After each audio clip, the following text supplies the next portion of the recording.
ఈరోజు మన రాష్ట్ర ముఖ్యమంత్రి గారు ఢిల్లీకి వెళ్ళడం జరిగింది. ముఖ్యంగా ఆంధ్ర రాష్ట్రానికి ప్రత్యేక హోదా గురించి మరి ఇతర అంశాల గురించి ప్రధానమంత్రి గారితో ఆర్థిక శాఖ మంత్రి గారితో మరి డిస్కస్ చేసేదానికని అన్నారు. అక్కడ మన ముఖ్యమంత్రి గారు వివిధ మంత్రులతో పాటు ప్రెస్ స్టేట్మెంట్స్ ఇస్తూ ఉంటే చాలా ఆశ్చర్యకరంగా ఉంది. అసలు ముఖ్యమంత్రి గారు మరి ఢిల్లీకి వెళ్ళడము ప్రత్యేక హోదా గురించి ఢిల్లీ వారిని గట్టిగా అడిగి మనకు సాధించేదానికా, లేదా ఇవ్వలేము తేలేము అని చెప్పి తన నోటి నుంచి కాకుండా అక్కడ కేంద్ర మంత్రుల ద్వారా చెప్పించేదానికా అన్నట్లుగా ఉంది. ఎవరు టీవీ చూసినా కూడా తనేమో పక్కనే నిలబడుకొని ఉంటారు, కేంద్ర మంత్రులు మాత్రము ఇది ఇచ్చేదానికి వీలు పడదు, అది ఇచ్చేదానికి వీలు పడదని వివిధ రూల్స్ రెగ్యులేషన్స్ చెప్తారు. మరి కేంద్ర మంత్రుల విషయానికి వస్తే వెంకయ్యనాయుడు గారు, అరుణ్ జైట్లీ గారు, వీళ్ళు బహుశా భారతదేశంలో సీనియర్స్లో ఒకరు. చాలా అనుభవం ఉంది. ఇంతకుముందు ఎన్నో సంవత్సరాలు ఎన్నో పర్యాయాలు పార్లమెంట్ సభ్యులుగా మంత్రులుగా పనిచేశారు. మరి వాళ్ళు చెప్పే కారణాలు, ప్రత్యేక హోదా ఆంధ్ర రాష్ట్రానికి ఇవ్వకపోవడానికి చెప్పే కారణాలు చూస్తే చాలా ఆశ్చర్యకరంగా ఉంది. ఎవరే కానీ చట్టం చదివిన వాళ్ళు, మరి ముఖ్యంగా ఆర్థిక సంఘము, ప్రణాళిక సంఘము, మరి ఎన్డీసీ, ఇవన్నీ కూడా రూల్స్ రెగ్యులేషన్స్ చట్టం చదివిన వాళ్లకు కొన్ని సింపుల్ ప్రశ్నలు వస్తాయన్నమాట. నంబర్ 1, అసలు వెంకయ్యనాయుడు గారు ఏమంటున్నారు? 14వ ఆర్థిక సంఘం సిఫార్సులు అడ్డం వచ్చాయని. నంబర్ 1, అసలు 14వ ఆర్థిక సంఘానికి టర్మ్స్ ఆఫ్ రెఫరెన్స్లో అసలు వాళ్ళ బాధ్యతనా ఇది? ప్రత్యేక హోదా ఇవ్వాలనా కాదా అని లేదే, వాళ్ళకి సంబంధం లేని విషయం ఇది. రెండవది, ప్లానింగ్ కమిషను. అయ్యా, ప్లానింగ్ కమిషను మార్చి 2వ తారీఖు అప్పటి యూపీఏ ప్రభుత్వము క్యాబినెట్ నిర్ణయం తీసుకొని, అంతకుముందు ప్రధానమంత్రి మన్మోహన్ సింగ్ గారు పార్లమెంటులో వాగ్దానం, ప్రత్యేక హోదా ఇస్తాం ఆంధ్ర రాష్ట్రానికి అని చెప్పి వాగ్దానం చేసిన తర్వాత క్యాబినెట్ నిర్ణయం తీసుకొని 3వ తారీఖు మార్చి 3, 2014లో మరి ప్లానింగ్ కమిషన్కు సిఫార్సు చేయడం కూడా జరిగిందనమాట. సిఫార్సు కూడా కాదు, ఆదేశం చేయడం జరిగింది. ఏమని? ప్రత్యేక హోదా మరి అమలుపరచండి ఆంధ్ర రాష్ట్రానికి అని. ఈరోజు ప్లానింగ్ కమిషన్ అబాలిష్ అయిపోయి మనకు నీతి ఆయోగ్ ఎప్పుడండి వచ్చిండేది? నీతి ఆయోగ్ మనకు వచ్చిండేది జనవరి 15, 2015. అంటే 6 నెలల పాటు ఇప్పుడున్న కేంద్ర ప్రభుత్వానికి మరి మిత్రపక్షమైన తెలుగుదేశం పార్టీకి ప్లానింగ్ కమిషన్ ఉంది. ప్లానింగ్ కమిషన్కు 2014 మరి క్యాబినెట్ నుంచి నిర్ణయం వాళ్ళు ఆదేశాలు ఇవ్వడం జరిగింది. ఎందుకు గాను 6 నెలల పాటు మరి ప్రత్యేక హోదా ఇవ్వకుండా ఈరోజు ప్లానింగ్ కమిషన్ లేదని చెప్తా ఉన్నారని చెప్పి ఈరోజు వైఎస్ఆర్ కాంగ్రెస్ పార్టీ అడుగుతా ఉంది. మరి ఫైనాన్స్ కమిషన్ అడ్డం వస్తూ ఉందన్నారు.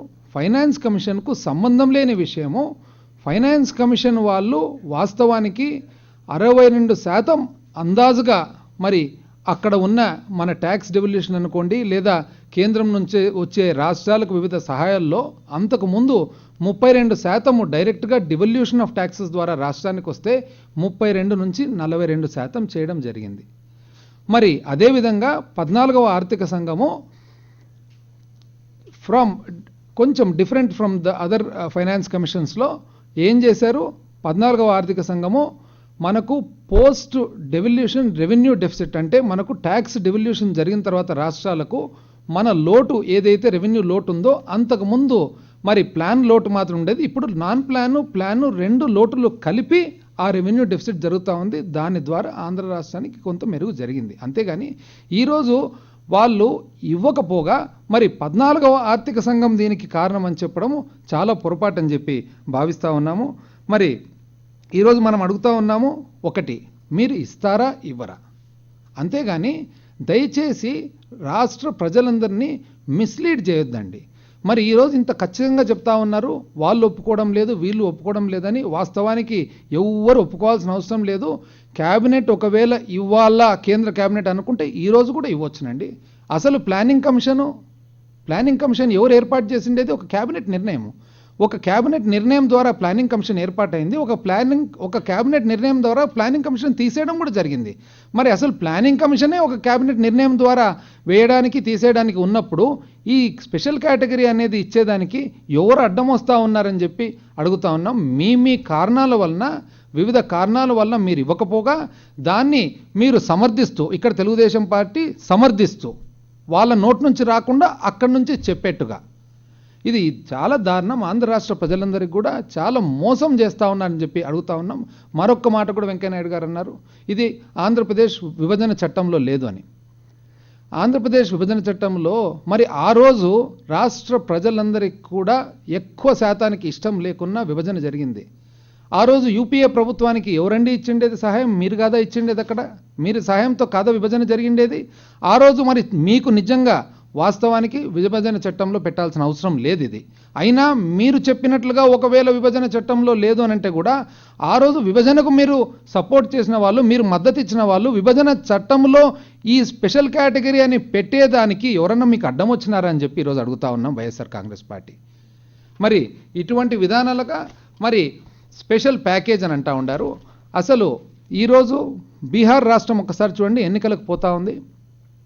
అక్కడ ముఖ్యమంత్రి నితీష్ కుమార్ గారు ఏమంటా ఉన్నారు, అయ్యా మాకు స్పెషల్ ప్యాకేజ్ వద్దు, మీ 1,25,000 కోట్లు వద్దు, మీ 50,000 కోట్లు వద్దు, ఇంకోటి వద్దు, అదంతా కూడా మీరు ఇచ్చిన భిక్షం అవుతుంది.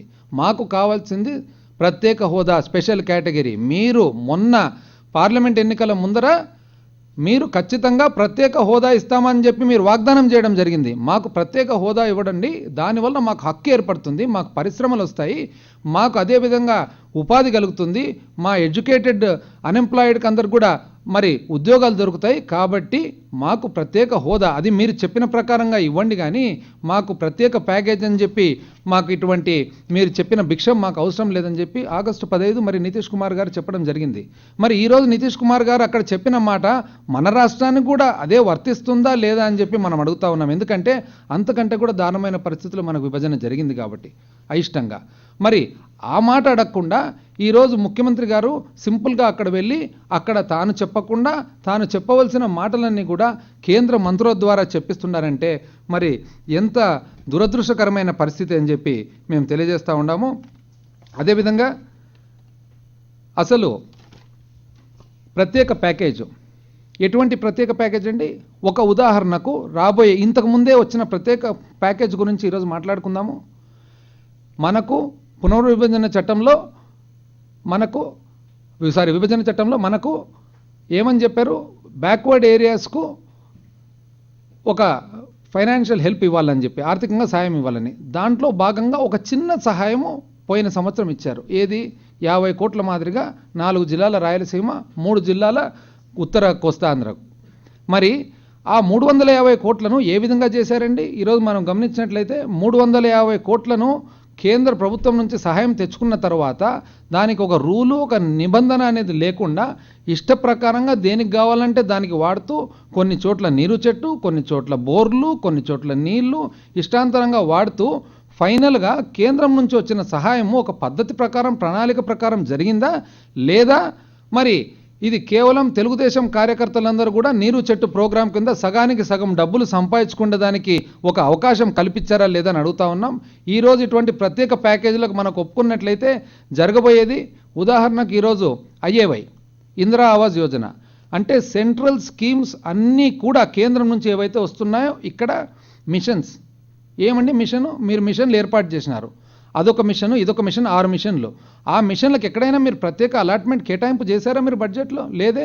ఆర్థిక కేటాయింపు ఏది రాకుండా కేంద్రం నుంచి వచ్చే ఏదైతే స్కీమ్స్ ఉన్నాయో, ఏదైతే ఫండ్స్ ఉన్నాయో అవన్నీ కూడా మీ మిషన్ల ద్వారా డైవర్ట్ చేసి రాష్ట్ర ప్రజలందరికీ కూడా మేమే చేశాము ఇది చెప్పేదానికి. పోనీ మీరు చేసుకోండి, కనీసం ఒక న్యాయంగా పద్ధతిగా చేస్తూ ఉన్నారా? అది లేదే. ఈరోజు ఇందిరా ఆవాస్ యోజన పరిస్థితికి వస్తే యాక్చువల్గా ఐఏవై హౌసింగ్కు 21 పాయింట్స్ నామ్స్ ఉన్నాయి. ఎటువంటి నామ్స్ అవి? ఉదాహరణకు ఏ ఇంట్లో వికలాంగులుంటే వాళ్ళకు ప్రాధాన్యత, ఏ ఇంట్లో ఒకవేళ విడోస్ వితంతులుంటే వాళ్ళకు ప్రాధాన్యత, ఏ ఇంట్లో ఎక్కువ ఆడపిల్లలు ఉంటే సంతానం వాళ్ళకి ప్రాధాన్యత, అవన్నీ కూడా పక్కన పెట్టి ఈరోజు మీరు ఐఏవై ఇండ్లు కూడా జన్మభూమి కమిటీలకు అప్పగిస్తారండి? ఇదేమన్నా న్యాయమా? కేంద్రం నుంచి వచ్చి 21 పాయింట్లతో పాటు ఈ పద్ధతి ప్రకారం మీరు ఇండ్లకు బెనిఫిషరీస్ను సెలెక్ట్ చేయండి అంటే అవన్నీ పక్కన పెట్టేసి జన్మభూమి కమిటీలు తెలుగుదేశం కార్యకర్తలు ఎవరికి ఇల్లు ఇవ్వమంటే వాళ్లకు ఇల్లు ఇవ్వాలంట. మరి ఇటువంటి ఆలోచనలతో మరి ఇటువంటి ధోరణితో పోవడం చాలా తప్పని చెప్పి భావిస్తూ ఉన్నాము. ఈరోజు రాష్ట్రానికి అందరూ కూడా కలిసికట్టుగా పనిచేయాల్సిన అవసరం ఉంది. ప్రతి ఒక్కరు కూడా అన్ని రాజకీయ పార్టీలను కలుపుకొని పోయి హుందాతనంతో మన రాష్ట్రానికి సంబంధించిన ప్రత్యేక హోదా కోసం పోరాడాలి, ప్రత్యేక హోదా తెచ్చుకోవాలి, తద్వారా రాష్ట్రాన్ని అభివృద్ధి చేసుకోవాలి, మిగతా రాష్ట్రాలతో పాటు సరిసమానమైన అవకాశం కలిగించడానికి చేయాలి, పరిశ్రమలు తెచ్చుకోవాలి. ప్రత్యేక హోదా వస్తే మనకు ఇన్కమ్ ట్యాక్స్ ఎగ్జంప్షను, సెంట్రల్ ఎక్సైజ్ ఎగ్జంప్షను, మరి పెట్టుబడి మీద వడ్డీ ఎగ్జంప్షను, మరి అదేవిధంగా చివరకు ఇన్సూరెన్స్ ఎగ్జంప్షను.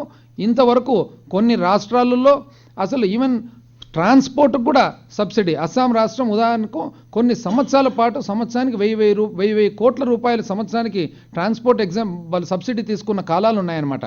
అవి తెచ్చుకోవాలి, తద్వారా మన రాష్ట్రాన్ని బాగుపరచుకోవాలి. కానీ మరి ఈరోజు మన సొంత ప్రయోజనాల కోసమో లేదా మనలో ఉండే ఏదైనా లొసుకులు ఉంటే, మళ్ళీ ఏదైనా వీక్నెస్లు ఉంటే, బలహీనతలు ఉంటే అవన్నీ కూడా కప్పుపుచ్చుకోవడానికి అక్కడికి పోవడము, అక్కడ పోయి వాళ్ళు ఏదో చెప్పినటివన్నీ విని వాళ్ళ ద్వారా మళ్ళీ ట్రాన్స్లేషన్ మన రాష్ట్ర ప్రజలకు చెప్పడము, మరి దాంట్లో కూడా అవాస్తవాలన్నీ కూడా వాస్తవంగా చిత్రీకరించడము, ఇవన్నీ కూడా చాలా పొరపాటు, చాలా దారుణం. ప్రత్యేకంగా దారుణము ఈ పరిస్థితుల్లో, రాష్ట్రము ఈ రోజు ఉన్న పరిస్థితుల్లో ఆ విధంగా చేయడం అంతకంటే పెద్ద దారుణమని భావిస్తూ ఉన్నాం.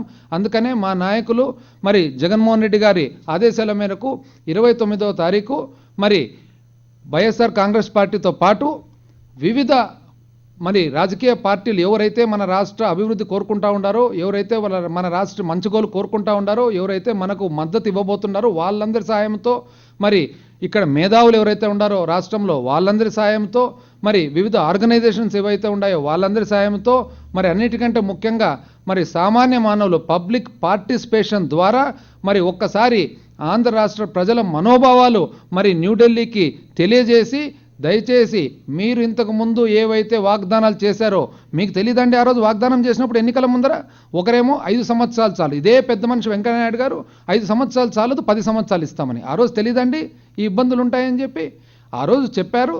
చెప్పిన మాట ఈరోజు వాస్తవానికి నిజం చెప్పాలంటే మన ఇంటి దగ్గరకు వచ్చి ఎవరే కానీ ఒకవేళ చందా అడిగితే ఆ రోజు జోబీలో డబ్బులు లేకుండా మరుసటి రోజు రా అని చెప్పినప్పుడు మరుసటి రోజు మనం ఆ వ్యక్తి వచ్చేటప్పటికి డబ్బులు రెడీగా చేసుకొని పెట్టుకొని ఉంటాం. ఎందుకంటే ఆ మాట చెప్పిన తర్వాత ఆ చందా వేయాలి. మళ్ళీ ఆ చిన్న విషయాల్లో కూడా మనం అంత జాగ్రత్తగా ఆలోచించి ఇచ్చిన మాట నిలబెట్టుకోవాలని అనుకున్నప్పుడు ఇంత పెద్ద వాగ్దానాలు ఎన్నికలప్పుడు మనం చేసి మనము ప్రజల ఓట్లు వేయించుకొని ఈరోజు అధికారంలోకి వచ్చిన తర్వాత అది అడ్డం వస్తుంది, ఇది అడ్డం వస్తుంది, అది వీలు పడ్డం లేదు, ఆ రాష్ట్రం అడుగుతారండి, అన్ని రాష్ట్రాలు అడుగుతారు. మీరు జడ్జి చేయండి. ఆంధ్ర రాష్ట్రానికి అన్యాయం జరిగింది, ఆ జడ్జిమెంట్ ప్రకారంగా మీరు ఈరోజు ఇవ్వాల్సిన వాగ్దానాలు మీరు ఏవైతే చేశారో ఆ ఇవ్వాల్సిన సహాయం ఇవ్వాలి. కానీ ఈరోజు ఇవన్నీ చెప్పడం చాలా పొరపాటు. మరొకసారి కూడా మరి ఆంధ్ర రాష్ట్ర ప్రజలందరికీ కూడా మనం మనవి చేసుకుంటా ఉన్నాము. మన నాయకుడు జగన్మోహన్ రెడ్డి గారు ఈ విషయంలో చాలా పట్టుదలగా, చాలా చిత్తశుద్ధితో ఉన్నారు. అందుకనే నిన్నగాక మొన్న ఢిల్లీకి పోయి మరి వాళ్ళకి తెలియపరిచిన తర్వాత కూడా, కేంద్ర ప్రభుత్వానికి తెలియపరిచిన తర్వాత కూడా మరొక్కసారి కూడా ఆంధ్ర రాష్ట్రంలో మరి బంద్కు పిలుపునిచ్చి మనము ఈరోజు బంద్ విజయవంతం చేసి తద్వారా ఆంధ్ర రాష్ట్ర ప్రజల మనోభావాలు ఒక్కసారి ఢిల్లీలో మరి ఇక్కడ ఉన్న ముఖ్యంగా మన ఆంధ్ర రాష్ట్ర తెలుగుదేశం ప్రభుత్వానికి తెలియజేయాలని చెప్పి మరి 29వ తారీఖు బంద్ చేయబోతున్నామని తెలియజేస్తాం.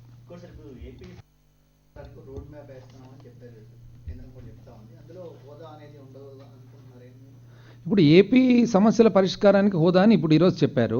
ఏముందండి, వాళ్ళు ఏం చెప్తున్నారు? నీతి ఆయోగ్కు అప్పచెప్పారు. ఇప్పుడు ఆంధ్రప్రదేశ్ మన రీఆర్గనైజేషన్ యాక్ట్ విభజన చట్టంలో ఏదైతే ఉందో మరి ఆ చట్టంలో ఉండేటివి అమలుపరిచేదానికి దానికి ప్రత్యేకంగా మళ్ళీ ఎందుకండి? అది సింపుల్గా అమలుపరచడం, ఇవన్నీ ఎగ్జిక్యూటివ్ డెసిషన్స్. చట్టంలో దాన్ని అమలుపరచండి, దానికి మళ్ళీ సపరేట్ కమిటీ ఎందుకండి? కమిటీ మీద కమిటీలు ఏం చేద్దామని? ఇవన్నీ కూడా కేవలము ప్రజలకు ప్రత్యేక హోదా అంటే ఏమి, ఇవన్నీ ఇంకా అంత పూర్తి అవగాహన లేదు అని అనుకోని వాళ్ళు భావించి ఇవన్నీ చెప్తా ఉన్నారు. కానీ ఈరోజు ఆంధ్ర రాష్ట్ర ప్రజలు చాలా ఎడ్యుకేటెడ్ పీపుల్, ప్రతి ఒక్కరు అన్నీ కూడా గమనిస్తూ ఉండారని చెప్పి వాళ్ళు అది గమనించుకోవడం లేదు. వాళ్ళు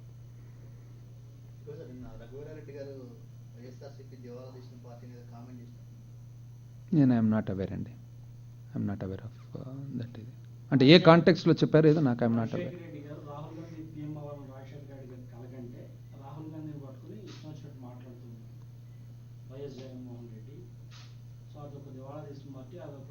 ఈరోజు వైఎస్ జగన్మోహన్ రెడ్డి గారు ఎవరిని ఇష్టం వచ్చినట్లు మాట్లాడడం లేదండి. వైఎస్ జగన్మోహన్ రెడ్డి గారు ఏమంటున్నారంటే ఆంధ్ర రాష్ట్రానికి అన్యాయం జరిగింది, మీరు ఈ విధంగా విభజించడము, ఈ విధంగా తెలుగు జాతి ప్రజల మనోభావాలను దెబ్బతీశారని అంటున్నారు. కానీ ఆయన ప్రత్యేకంగా దాంట్లో పర్సనల్ ఇంట్రెస్ట్ ఏముందండి? ఏం లేదు.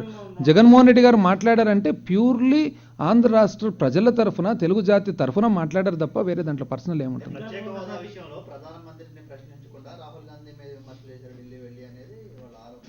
ఇప్పుడు మనము ప్రత్యేక హోదా అనే విషయం మాట్లాడేటప్పుడు దాంట్లో ఎంతోమంది భాగస్వాములు ఉండారనమాట. ఎందుకంటే అసలు రాష్ట్ర విభజన ఎవరు చేశారు?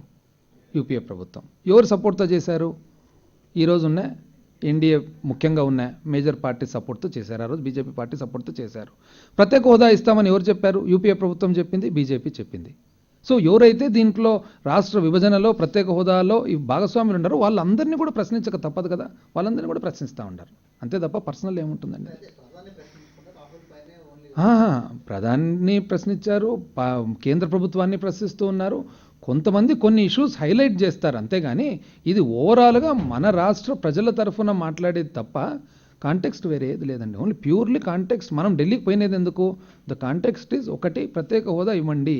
మీరు వాగ్దానం చేశారు, మీరు ఆ రోజు కేబినెట్ నిర్ణయం తీసుకుంది, మరి మిమ్మల్ని ఏమి ఆపుతా ఉంది ఈరోజు అది అమలుపరిచేదానికి?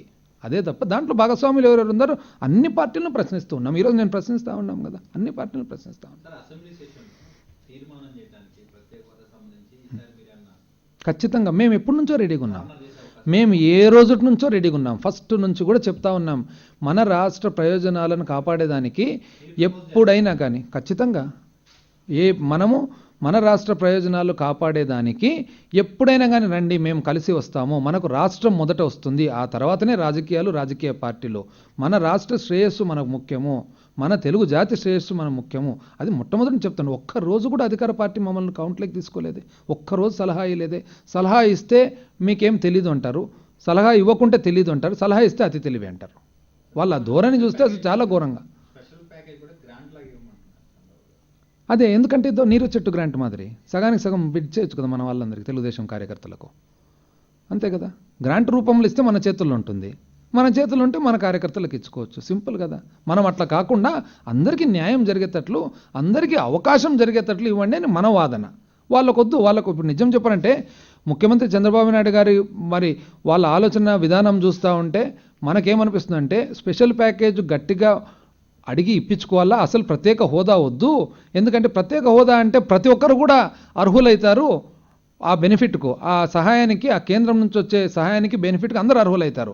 స్పెషల్ ప్యాకేజ్ అంటే కేవలం టీడీపీ కార్యకర్తలు మాత్రం అర్హులైతారు. అందుకనే వీళ్ళు అడుగుతున్నారేమో స్పెషల్ ప్యాకేజ్ అని. ఈరోజు ఇందిరా ఆవాస్ యోజన, ఐఏవై హౌసింగ్ చూడండి ఎంత దారుణం అండి. అంటే ఐఏవై హౌసింగ్ కేంద్ర ప్రభుత్వం నుంచి వచ్చేది ఏమంటుంది? ఈరోజు వికలాంగులకు ఇండ్లు ఇవ్వండి ప్రాధాన్యత, మరి విడోస్కు, వితంతువులకు ఇండ్లు ఇవ్వండి, మరి ఎక్కువ ఆడపిల్లల సంతానం ఉండే వాళ్ళకు ఇండ్లు ఇవ్వండి, మరి నిరుపేదలకు ఇండ్లు ఇవ్వండి అంటే కాదంట. జనభూమి కమిటీలు చెప్తాయంట ఎవరికి ఇవ్వాలి ఇండ్లని. ఇదే అండి న్యాయము? ఇది పరిపాలన అంటారు దీన్ని.